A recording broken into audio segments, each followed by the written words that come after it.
professor João Cláudio Todorov. Nós já tivemos muitas ocasiões de contato e de trabalho conjunto. E me ficou sempre uma questão, que eu agora vou aproveitar essa situação para lhe perguntar.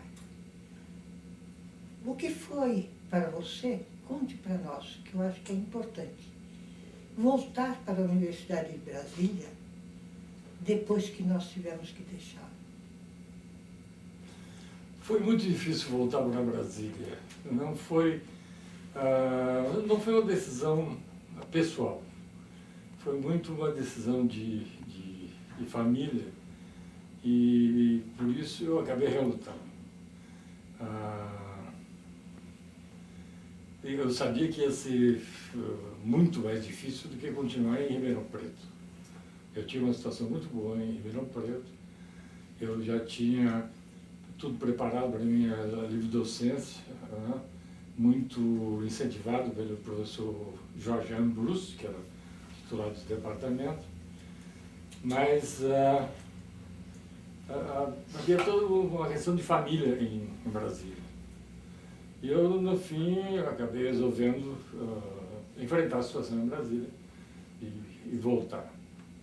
E eu acho que foi uma decisão que acabou sendo muito acertada em termos de minha vida. Eu não acho que eu teria, a longo prazo, muito o que fazer numa faculdade de medicina.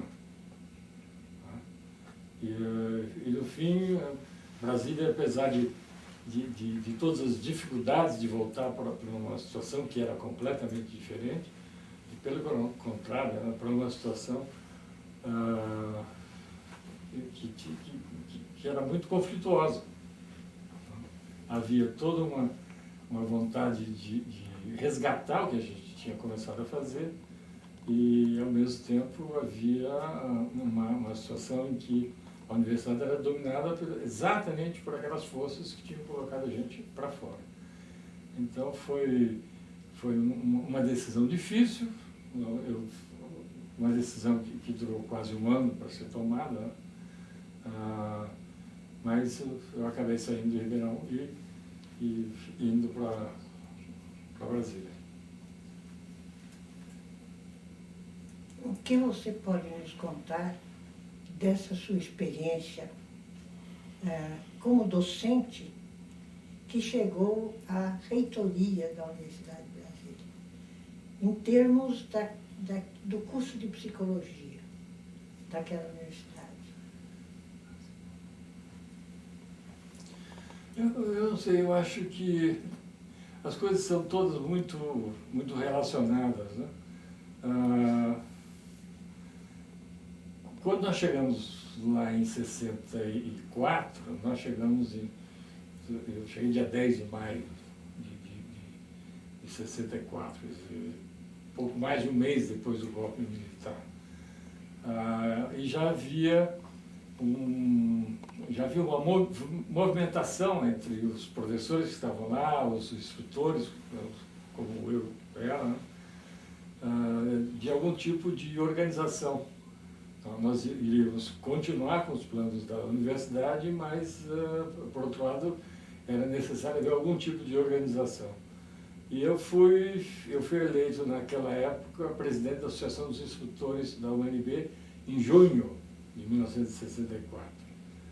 Então, essas duas coisas estão muito ligadas. O fato de eu ser um dos pioneiros da universidade na psicologia, o fato da psicologia, desde o início, ter um papel político importante dentro da universidade.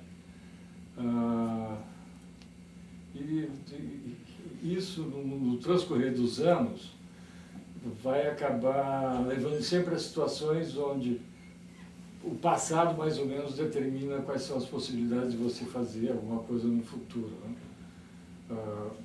Em 78, quando eu volto do México, depois de um ano, como professor titular, visitante na UNAM, havia um movimento para se organizar a primeira associação de docentes da universidade, já no período no começo da abertura, né, do regime. E aí é a minha experiência anterior, no Grêmio da Faculdade de Filosofia da USP, em São Paulo, e depois como presidente da Associação dos Instrutores da Universidade, que leva com que eu seja convidado a presidir a Assembleia de Fundação da ADUMB. Então, e paralelamente a isso tudo, eu continuo a desenvolver a minha carreira de professor pesquisador. Então, eu era respeitado como pesquisador, por um lado, e eu se reconhecia uma certa experiência política em termos de movimento universitário, por outro. É isso que, aos poucos, vai levando a situação onde, em 85, eu não tinha a menor pretensão de participar de nada da administração, mas quando nós conseguimos fechar a Universidade de Brasília por 7 dias, em protesto contra um dos últimos atos do presidente Figueiredo, que foi a indicação do novo reitor, nós não aceitamos. O reitor nomeado pelo Figueiredo renunciou e nós tivemos um período de interinidade.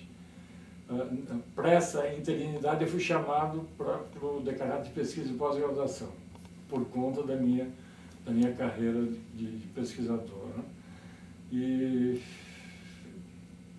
como eu sempre tinha participado de todos os movimentos, inclusive das eleições para reitor que a gente fazia como uma forma de protestar contra a escolha do reitor pelo Conselho Universitário, na verdade pelo Conselho Diretor.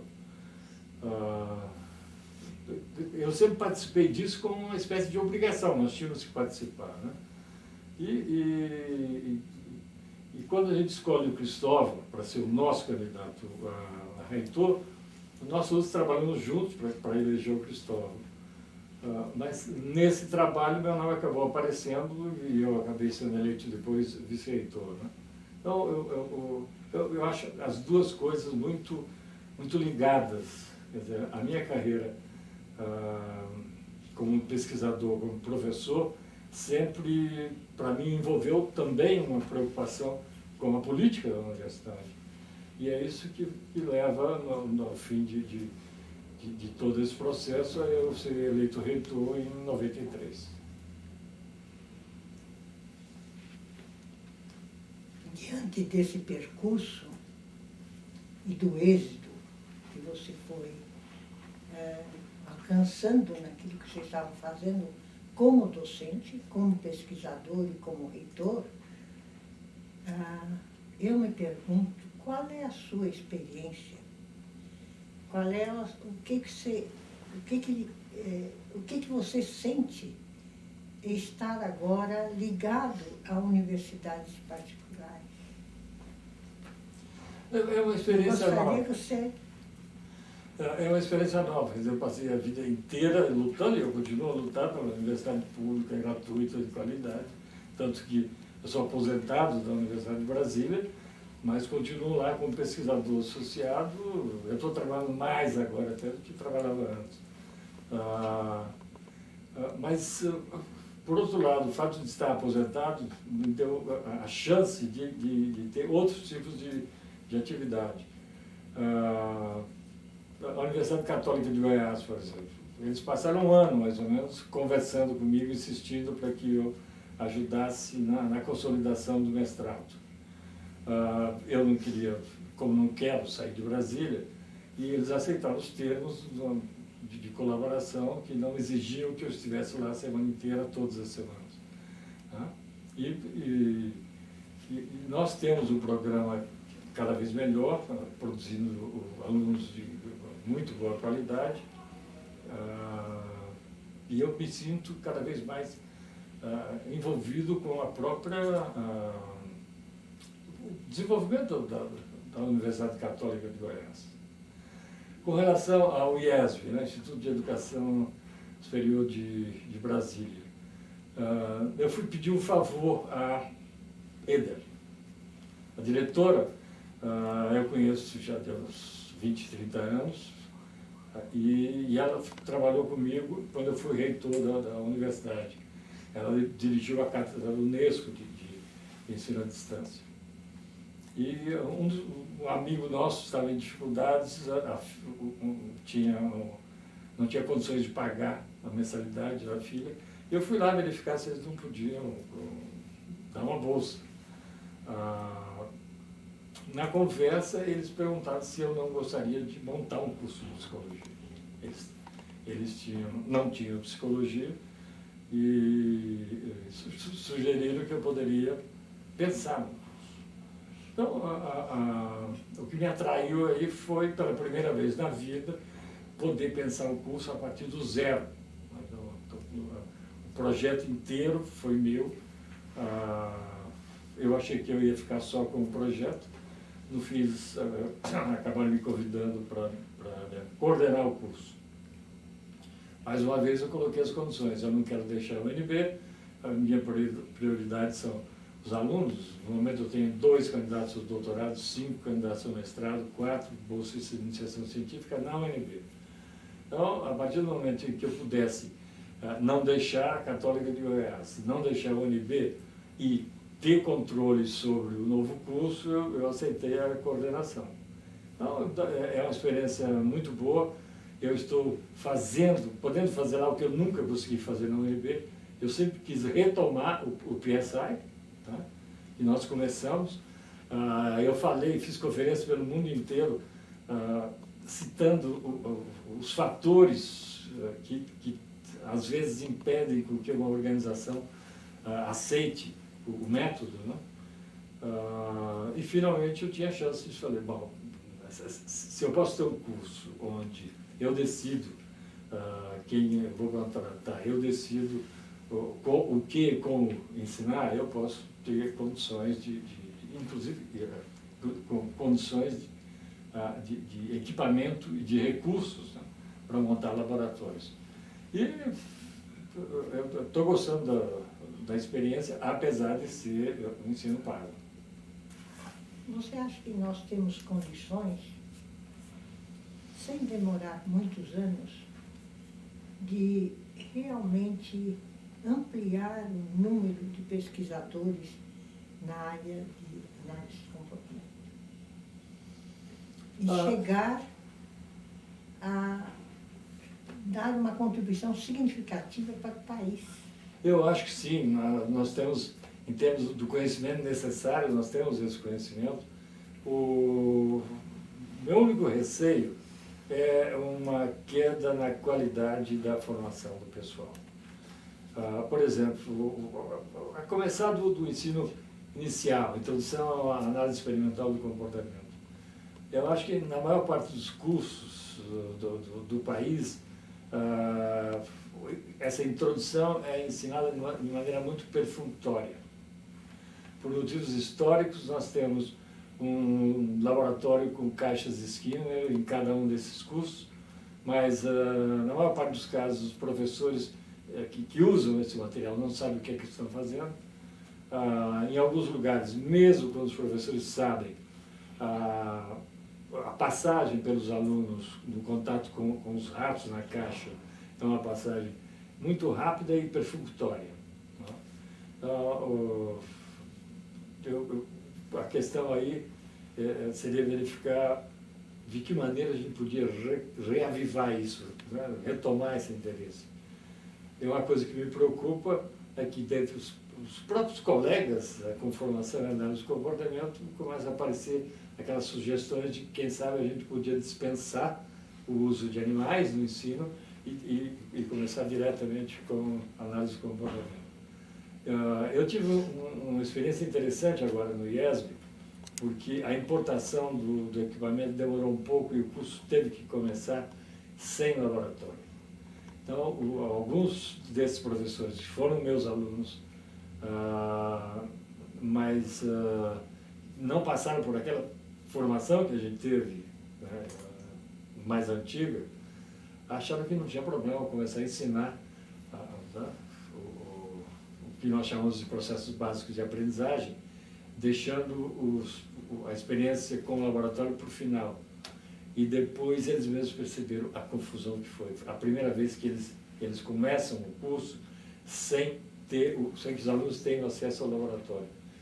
e eles perceberam a dificuldade que é para o aluno aprender uma segunda língua em cima daquelas experiências com as quais ele lida com a língua que ele já tem. Então, eu acho que o que se perdeu foi a grande contribuição de Keller e Schoenfeld quando eles montaram o laboratório na Colômbia daquela maneira. Quer dizer, é você ensinar uma nova forma de se falar de comportamento a partir do modelo animal, porque é mais fácil, está mais longe da gente. Comportamento nosso é uma coisa do dia a dia, a gente que nasce sabendo o que é comportamento. Então, é mais difícil para o aluno aprender uma nova maneira de falar sobre comportamento quando ele não tem o trabalho no laboratório com animais. Então, eu acho que já no nível do ensino de graduação nós temos esse problema, a gente devia fazer alguma coisa para tentar recuperar isso. No nível da pós-graduação, a facilidade de abertura de programas de mestrado e de doutorado Brasil afora levou a uma dificuldade maior de se mandar os nossos alunos para fora do país para fazer a formação. Eu acho que isso foi muito ruim. Né? Se a gente pensar o que aconteceu nos últimos 20 anos, o nível de formação de alguns doutorados nossos é ruim. É ruim. Isso significa uma multiplicação da mediocridade. Então, com relação ao que a gente pode fazer muito pelo país, o conhecimento está aí. Nesta reunião de Campinas mesmo, a gente pôde ver, e os nossos convidados estrangeiros puderam ver, que em muitas áreas nós estamos na frente. Né? Nós temos problemas diferentes, por isso tivemos que pensar em soluções que eles não pensaram ainda. Então, o know-how nós temos. Eu acho que a gente precisaria dar uma chacoalhada na pós-graduação brasileira, e isso eu tenho feito e vou continuar a fazer a partir sempre que eu tiver acesso, né, a níveis de decisão com relação à ciência e tecnologia no país. A gente tem que corrigir essa expansão desordenada de cursos de pós-graduação no país para evitar um barateamento da formação que leva a uma mediocridade geral. E eu acredito que isso não esteja acontecendo só em psicologia. Eu falo da psicologia porque é isso que eu conheço melhor. Eu agradeço muito essas respostas, porque eram curiosidades minhas. Eu acho que muitas pessoas vão poder apreciar parte da sua vida que estavam encobertas. Gostei muito de conversar com você. Muito obrigada, já. Muito obrigado. Eu fico muito honrado de ser entrevistado pela senhora.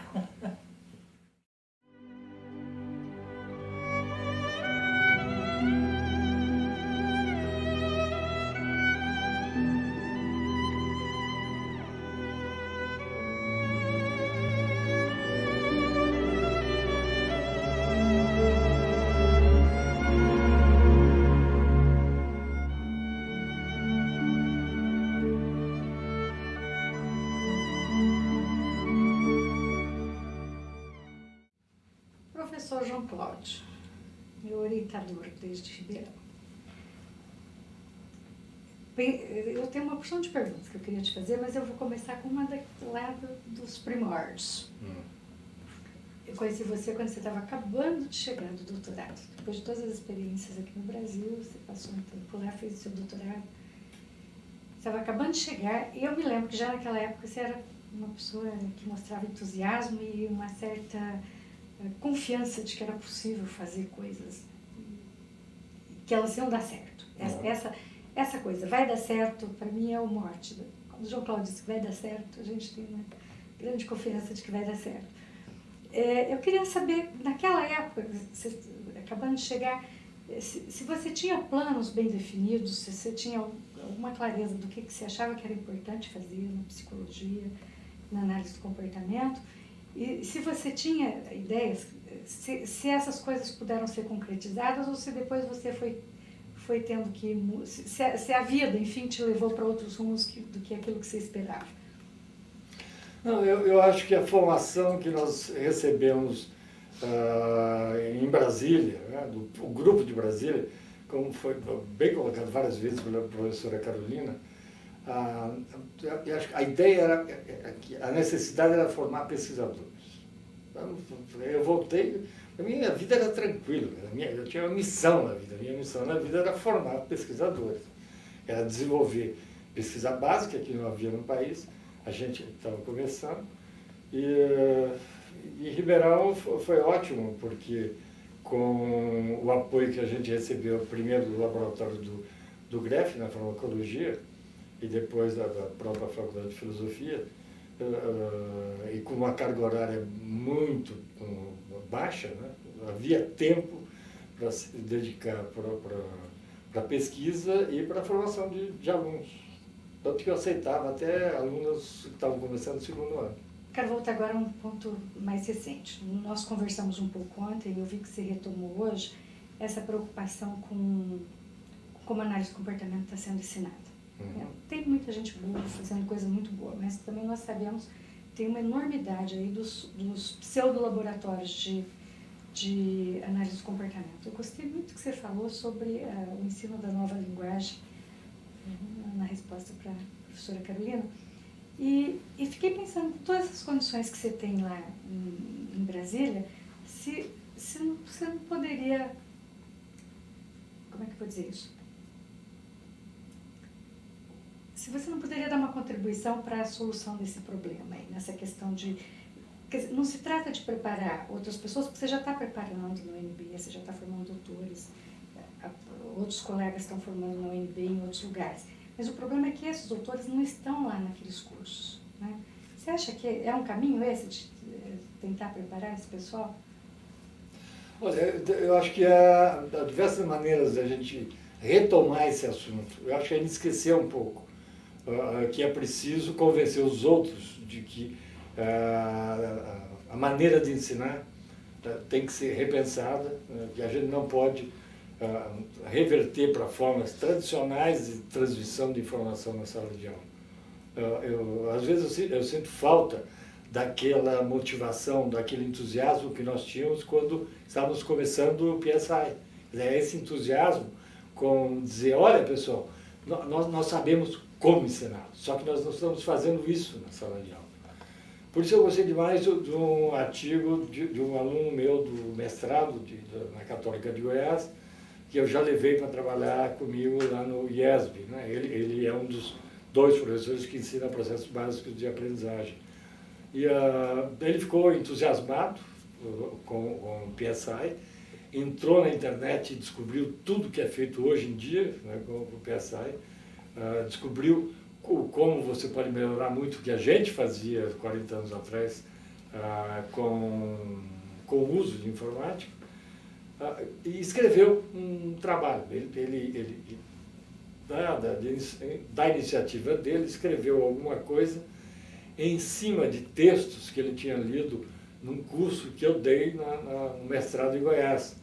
Um dos artigos que nós discutimos é do Armando Machado e de um colega dele português sobre o ensino da análise experimental do comportamento. Bom, em cima disso, ele escreveu um texto e trouxe como uma sugestão para alguma coisa que eu e ele poderíamos escrever juntos. O texto estava tão bom que eu sugeri que ele submetesse ao Roberto Banaco para publicar, e o texto é só dele, porque é inteirinho dele. E aí a gente fica com esperança. Esse pessoal jovem que está começando carreira agora, pega aquele entusiasmo que nós tínhamos há 40 anos atrás, mas com muito mais condições de desenvolver um PSI melhor ainda, né?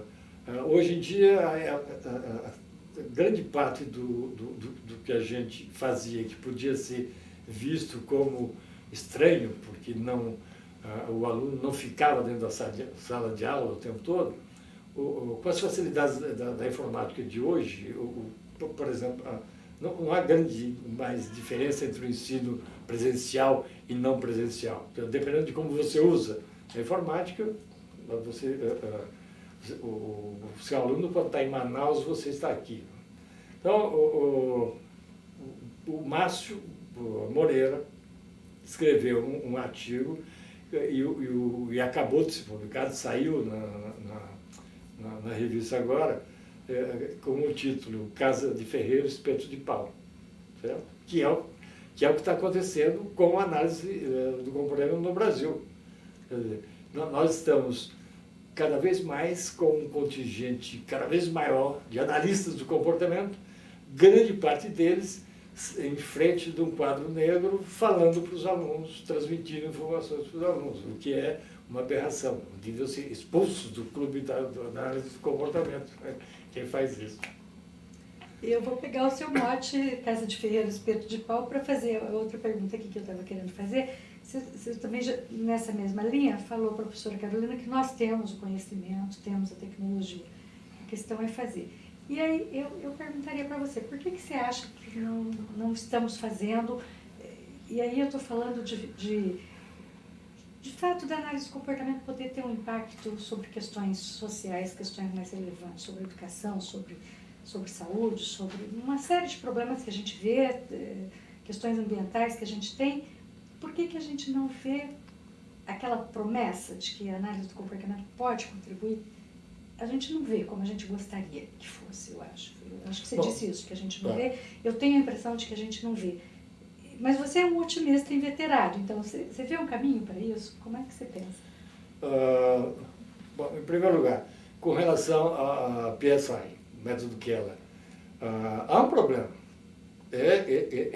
Dá mais trabalho para o professor, certo? Dá muito mais trabalho do que você chegar lá e falar 2 horas seguidas para os seus alunos, dar 2 provas de múltipla escolha durante o semestre e dar nota para todo mundo no final.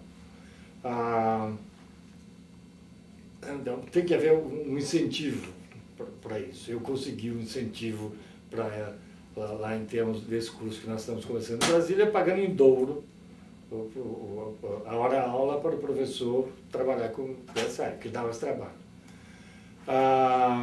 É mais complicado para a organização. A organização quer que as notas finais sejam entregues no dia 12 de dezembro, porque no dia 20 de dezembro tem a festinha de fim de ano da faculdade, da universidade. Então, tudo tem que estar pronto, acabado, quem passou, passou, quem não passou, não passou, não pode ficar nada pendente. Então, essa ideia de que o aluno pode terminar antes, ficar sem fazer nada, ou levar mais tempo, e o sistema de registro tem que ficar em aberto esperando aquilo, em muitos casos, impede a adoção. Né? Então, a grande vantagem de eu estar trabalhando numa instituição particular, pequena, né? Onde as minhas condições para trabalhar lá são de que eu possa determinar certas coisas, torna possível você adotar o método como ele é. Né? Então, essa primeira parte do porquê que o PSI não é utilizado, eu tenho que reconhecer que não é só que os nossos analistas do comportamento, as novas gerações não tiveram contato com isso, né? O que é o caso. Eu tenho bons alunos no mestrado e no doutorado que nunca tinham ouvido falar em PSI. Tá? Mas, além disso, mesmo se um professor numa faculdade isolada do interior, ou mesmo numa grande universidade, se ele sozinho resolver usar o método, ele vai ter que enfrentar todo o sistema que não está preparado para o método. Né? Então, eu acho que a gente teria melhores condições de fazer com que isso ocorra, quer dizer, que se aproveite essa nova onda da informática para melhorar a qualidade do ensino via PSI, com movimento. Não é um professor sozinho que vai conseguir fazer isso.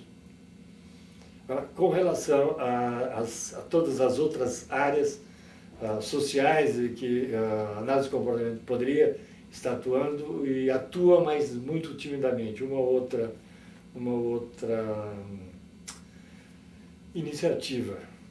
Aí eu não sei, eu posso estar chutando muito alto, Mas um dos problemas muito sérios é que no Brasil, se você entra na área social e não é marxista, ou você não fala a linguagem deles, você tem uma dificuldade enorme de ser aceito para fazer qualquer coisa, em primeiro lugar. Segundo, nós conseguimos uma fama péssima, muito por conta da repercussão de alguns dos trabalhos do próprio Skinner. Nesse artigo meu no GR de novembro, uma das coisas que eu coloco lá foi a infelicidade nossa de termos Beyond Freedom and Dignity traduzido como o mito da liberdade. Se a discussão Chomsky-Skinner já colocou Skinner como direita, porque o Chomsky é um líder da esquerda, apesar de que a discussão deles não tinha nada a ver com política, uma quantidade enorme de gente no mundo inteiro não lê Skinner porque Skinner é de direita. Então, a gente acaba tendo que enfrentar um pouco esse preconceito. Normalmente, quem está tentando fazer alguma coisa na área social é de esquerda. Se você vem com uma linguagem skinneriana, você tem um trabalho triplo para ser aceito, para conseguir fazer alguma coisa.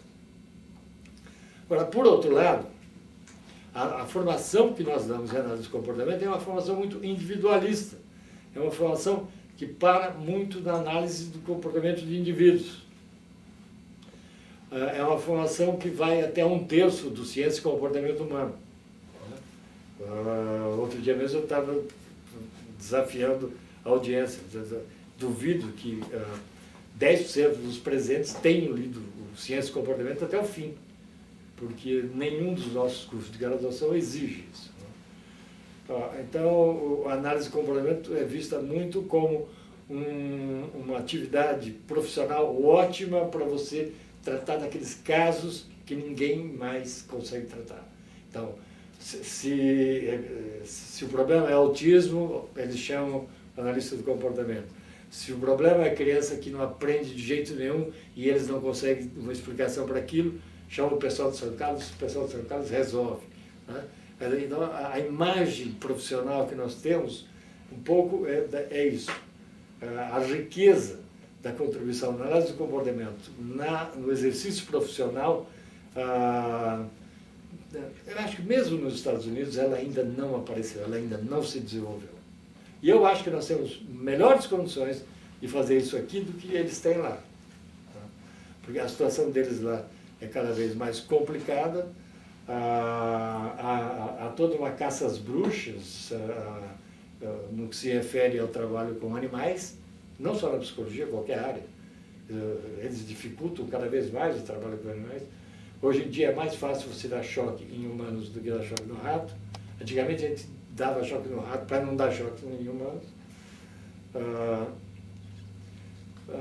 Mas eu acho que vai depender muito de reuniões como essa que nós estamos tendo em Campinas agora, desses nossos congressos. Eu acho que a gente devia estar mais presente em todas as reuniões de psicologia que se fizeram no Brasil, mostrando o serviço, mostrando o que é feito. E aproveitando essas iniciativas individuais, dando publicidade para elas e aproveitando essas pessoas para formar outras. Eu acho que nessa área que eu comecei a trabalhar agora, que é a análise e modificação de práticas culturais, a gente tem muito a contribuir. E a revista? Você acha que tem produção suficiente no país para sustentar uma revista exclusiva de análise do comportamento e tem audiência? Não, da produção no país nós temos há muito tempo.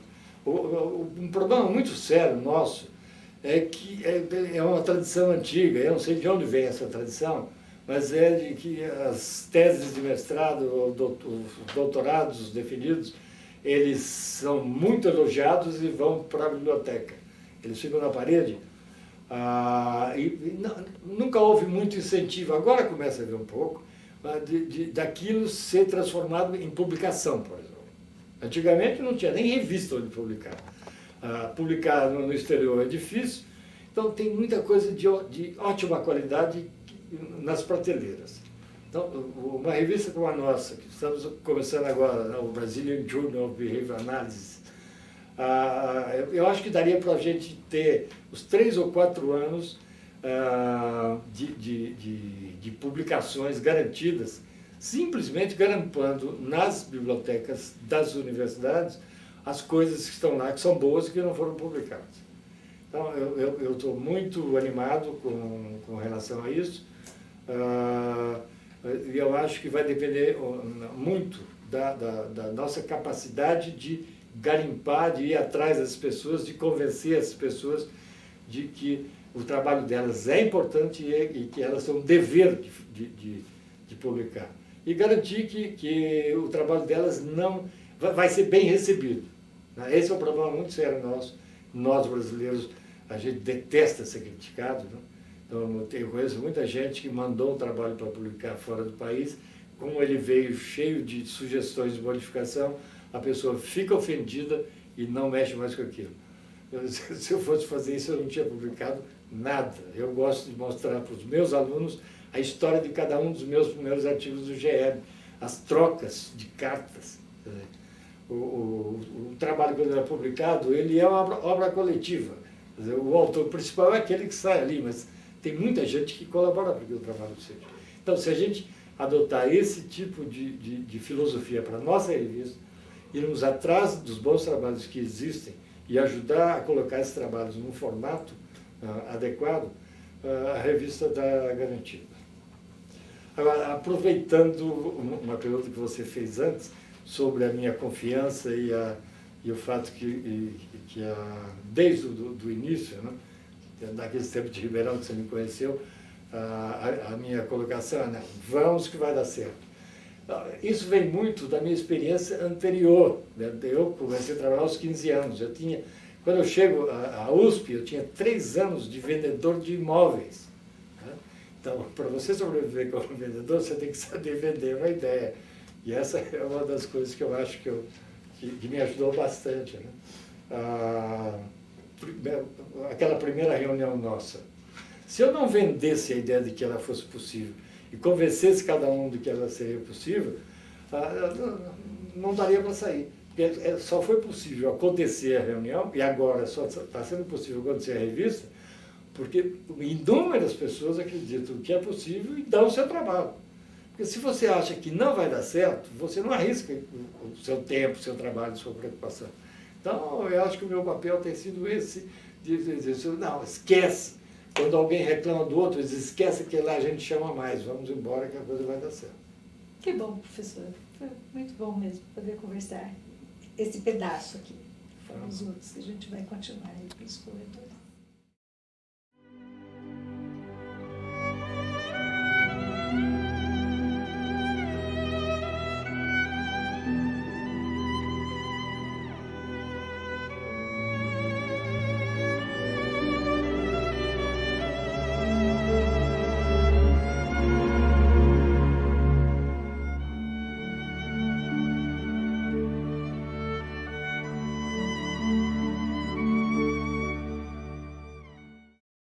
Então, Todorov, é uma grande honra para mim estar te entrevistando. Na minha formação, você sempre foi um ícone, uma pessoa que a gente lia os textos, um grande pesquisador básico. E uma coisa que me marcou, sempre que eu pensava em você, na sua carreira, no que você fazia, foi o seu tempo de reitor da UNB. Eu fiquei admirada, falava, poxa, um pesquisador básico formou muita gente, de repente opta por um tempo da sua vida dedicado à formação, à reitoria de uma grande universidade. Queria que você me contasse como foi essa decisão e essa mudança na tua vida. Bom, os 4 anos de reitoria foram 4 anos em que eu praticamente parei de fazer qualquer coisa com psicologia. Mas para chegar a reitor, há toda uma história anterior. E é uma história de um desenvolvimento de uma carreira docente de dedicação exclusiva, onde eu sempre, de alguma maneira, Não deixei de pesquisar, não deixei de me dedicar muito ao ensino, mas sempre estive ligado à política da universidade. Isso desde os tempos de estudante na USP, né? Eu cheguei a presidente do Grêmio da Faculdade de Filosofia, participei do seminário da Reforma Universitária da UNE, em Curitiba, em 62, e depois, na UNB, de 64 a 65, e depois de 78 em diante, né, eu sempre estive ligado à movimentação política dos professores. Então, nunca foi incompatível. Quer dizer, você ser um bom pesquisador, para ser um bom pesquisador, você não tem que ser alienado do mundo, esquecer do resto. Especialmente você não tem que esquecer do que está acontecendo na sua própria universidade. Para você conseguir aquelas melhores condições de trabalho, melhores condições de pesquisa e de formação de alunos, você tem que participar de alguma maneira das decisões dentro da universidade, das decisões políticas, né? E aí eu tive uma experiência de 6 meses como decano de pesquisa e pós-graduação, que é uma atividade mais ligada à minha carreira de pesquisador, e depois eu tive mais 4 anos, de 85 a 89, como vice-reitor, onde a administração começa realmente a interferir com o trabalho de pesquisador, com o trabalho docente, né? Então eu costumo dizer que eu fiquei fora da psicologia praticamente de 85 até 2000, porque quando eu saí da reitoria, em 97, eu fui para o governo, trabalhei 3 anos, montando o Programa Nacional de Educação na Reforma Agrária, né, numa parceria que envolvia MST, CNBB, CONTAG. É uma extensão do meu trabalho político dentro da universidade, que quando eu passo a ser vice-reitor e depois reitor, passa a ser um trabalho político mais geral para fora da universidade. Então, eu acabo fazendo 3 anos de um trabalho que não tem nada a ver com a minha carreira de pesquisador, mas tem muito a ver com a minha carreira de educador e de um cidadão preocupado com política.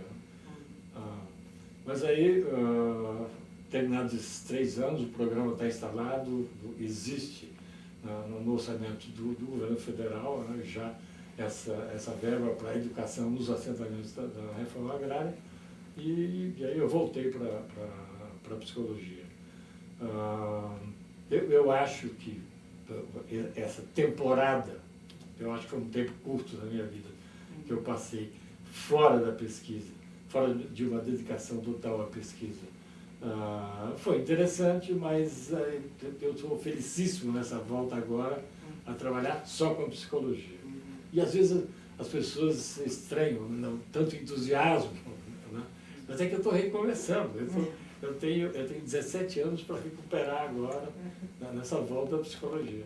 Esta volta sua à psicologia, você como um grande empreendedor, como um grande cidadão que foi reitor, que teve poder, né? Você tem planos para essa sua volta? Você tem uma estratégia para a nossa área? Porque você já está muito atuante. Esse lançamento da revista, o Indicador, você já está como conselheiro da SBP, e a gente vê você atuando. Esse ano eu já te encontrei em 4 ou 5 grandes eventos, né, da área da psicologia, da ciência. Você está no Conselho da Sociedade Brasileira para o Progresso da Ciência. Então, é um grande passo. Você tem alguma estratégia, algum plano?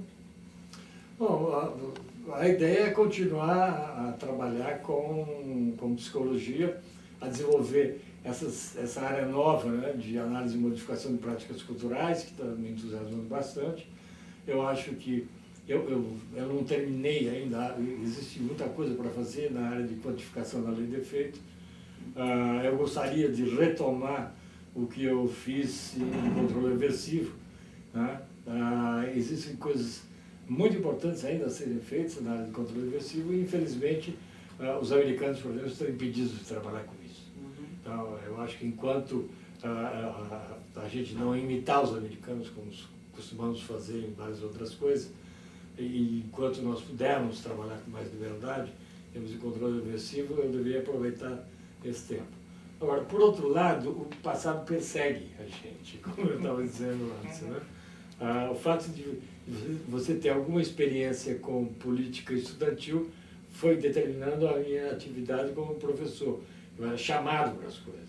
Por exemplo, eu fui para as reuniões que estavam sendo feitas semi-clandestinamente para se organizar a Associação dos Docentes da Universidade de Brasília, porque as pessoas sabiam do meu passado.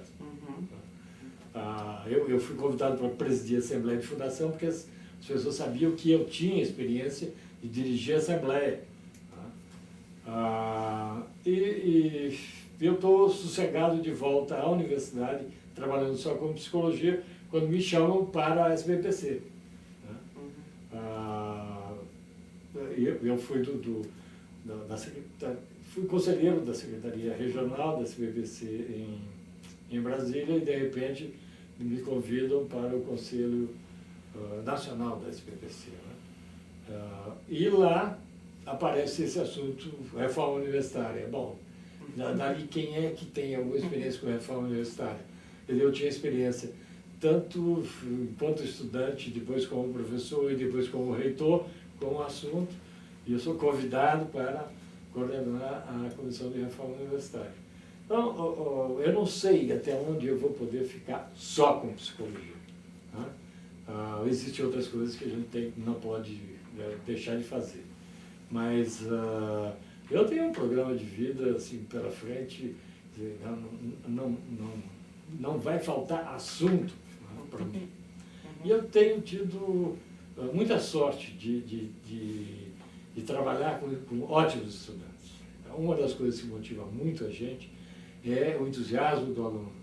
E no momento eu tenho alunos super entusiasmados no nível de doutorado, no nível de mestrado, no nível de graduação, e são eles que fazem com que você não tem tempo de pensar em não fazer nada, você tem coisas para fazer e o entusiasmo deles acaba te contagiando e te deixando entusiasmado. Parece uma vida muito gratificante, né, Aline? Eu estou gostando. Muito bom. Eu tenho em você um grande modelo, você é conselheiro da Sociedade Brasileira de Psicologia, você é eu gostaria de poder fazer na minha vida e poder ter essa disposição, essa interferência e na verdade você tem um grande plano, né, que é continuar a poder avançar a área, né, de todas as formas, né, e a gente sabe que os locais onde o poder está, né, é uma forma de você contribuir também, não só para o avanço da sociedade, mas da ciência e da nossa área. Então eu queria te agradecer por estar, né, na análise do comportamento, por ser esse nosso ícone.